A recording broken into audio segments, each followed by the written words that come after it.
பயணிகள் ஒரு காட்டை கடக்க வேண்டியிருந்தது.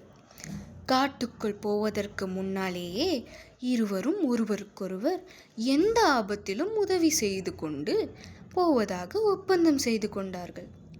காட்டில் கொஞ்சம் தூரம் போனவுடன் ஒரு பெரிய கரடி அவர்களை நோக்கி வந்ததனை பார்த்த இருவரில் ஒரு பயணி வாக்குறுதியை மறந்து மற்றவனை கவனிக்காமல் ஒரு மரத்தின் மேல் ஏறிக்கொண்டான்.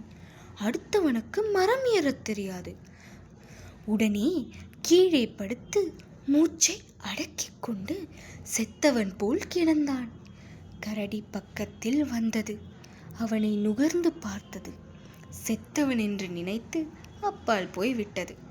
கரடி போன பின்பு மரத்தில் இருந்தவன் கீழே இருந்தவனை பார்த்து, "உன்னிடம் கரடி ஏதோ பேசியதே, என்ன சொல்லிற்று?" என்று கேட்டான். அதற்கு இவன், "ஆபத்துக்கு உதவாத உன்னை போன்ற நண்பர்களை நம்பாதே என்று சொல்லிற்று" என்றான். நீதி: கோழைகளின் வாக்குறுதி கவைக்கு உதவாது.